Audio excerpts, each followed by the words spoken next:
First of all, I don't know who the PR person is for our forces around the country, but they're awful. They do a bad job. The PR person for you does a bad job. I've got a brother-in-law that is he's a state trooper in Michigan. And we talked the last few years about everything that's happening around the country. I have a sister-in-law that is a local officer there in Michigan. And so we sit down and we talk about things that are happening, things that are relevant. And the thing that our country does not understand is the other side of the story. And when I sit down and talk to him, and we sit there and cry together at times because of the pressure and the issues that he has to deal with, and that when he goes home, he has to turn it off and deal with what's happening at home. He has to be a dad, and he has to be a husband. And on a certain level, I can relate to that, on a certain level. Because I remember playing the game of football and going home and thinking about what's happening back at the facility. And my wife's looking at me while the kids are tearing up the house. And I'm supposed to be watching them. And she's saying, you're here, but you're not here. And I could never understand what she was talking about. I said, wait a minute, I came home, but I'm watching film with one eye and I'm watching the kids with the other. And I'm thinking about the game coming up this week, and I'm thinking about issues back at the... I really didn't understand until I retired. And I know you guys, all of you have families, the women, the men, you guys have families and you have to deal with that. And the thing for me that's so different is what I did. Even though I look at it, when I played the game of football, I looked at it as life and death. For me, because every time you go out on that field, to me, it's life and death. You could possibly come off of that field differently than you went on the field. For you, it's life and death every moment of your job. What I did for a living was considered entertainment. I never looked at it as entertainment. A lot of guys look at it as entertainment. It's not entertainment to me. It's not entertainment when somebody has to come out and stop you from what you're doing. It's not entertainment to me. So, what I want to say to you is this. In the NFL, and the thing that I did a couple of years ago is I started looking around the league, and I started looking at the rules and how things are changing in the game. And I was in Minnesota coaching, and I just said, you know what, I'm done. I want a timeout. I want to go and get to the root of why football is changing. And I went to New York, and I worked there for a year. I went back and forth from my home to New York every week, and was there for like 2.5 days. And all I did was look at how they call plays. And the thing for me in my life is what I'm always striving for is excellence. I want to set a standard of excellence. I want to be an excellent father. I want to be an excellent husband. I want to be excellent at what I do as a coach. I want to be excellent as a player. And the only way to do that is you have to start at a place of knowing what the rules are. I remember Buddy Ryan, who I just did the eulogy for a few days ago. When I first came in the league, Buddy used to always tell me, son, you have to know the rules of the game. And once you know the rules of the game, then you have to know what everybody's responsibility is. And then play accordingly. That's going to make you a great player. The thing that I want to say for all of you is this. It's the same thing that I'm saying to the NFL. It's the same thing that I say to my kids. It's the same thing that I say to my wife. We have to find a way to be consistent. We have to find a way to, sweetheart, if I can do this, but you can't do it, it's not right. If you can do it and I can't do it, it's not right. My kids, all 7 kids. The oldest one had this rule, and now I have the youngest one at home. Well, Dad, why do I have to do this? I saw what happened there. You know, shouldn't the rules be different for me? No. They're not going to be different. They are the same. I want it to be simple. I want it to be plain, so everybody can understand it and be on the same page. The thing that I want to say is, to me, the biggest thing that I see when I look at the news, the last couple of years, I see something there and it doesn't make sense to me. My brother-in-law calls me, I call my brother-in-law, we're talking on the phone about the issue. Well, Mike, I know, but see, this was that and that was this. You know what?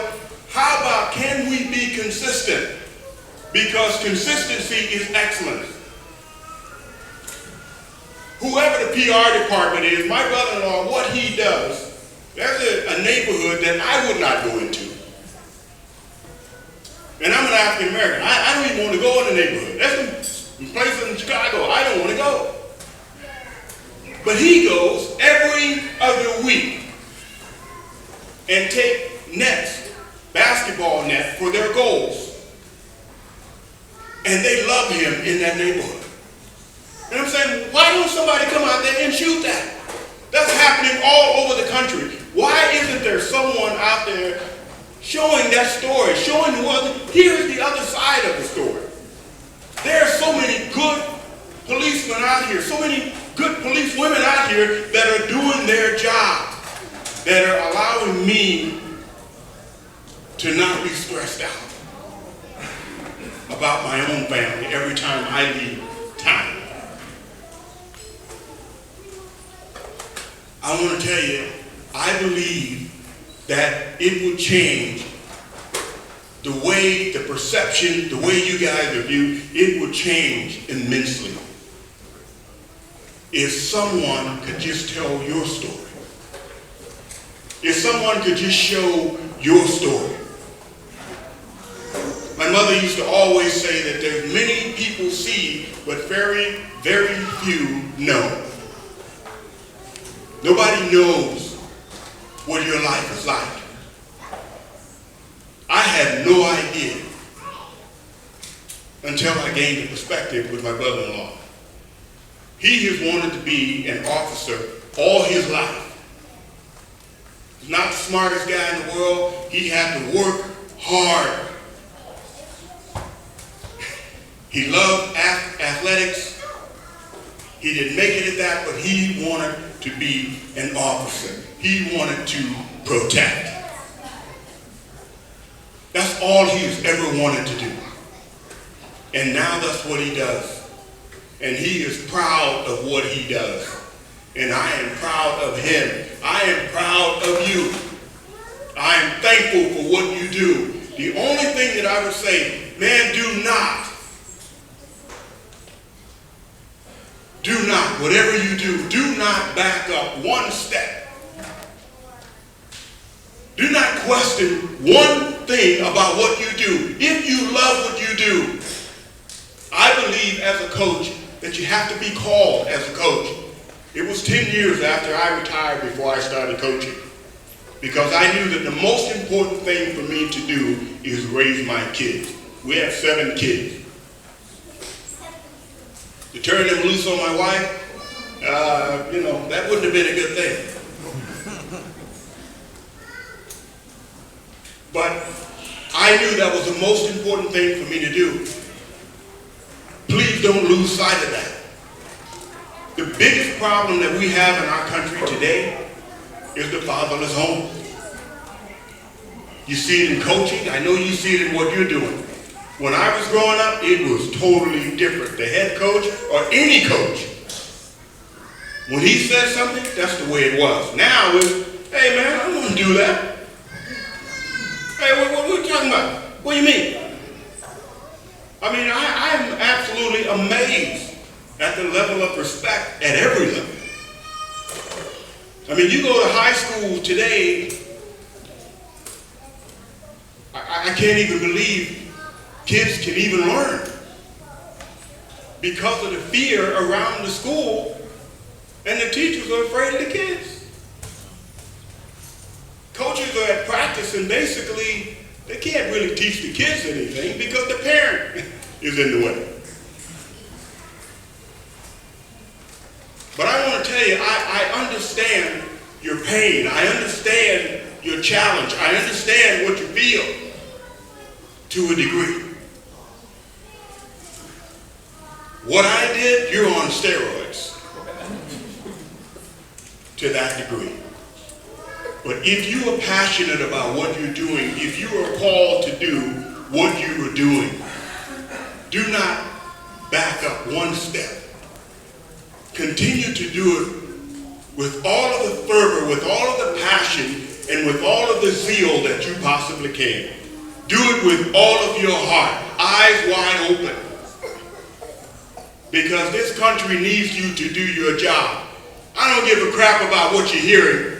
Don't give a crap about what you're seeing and all that other stuff. You know what you have to do every day.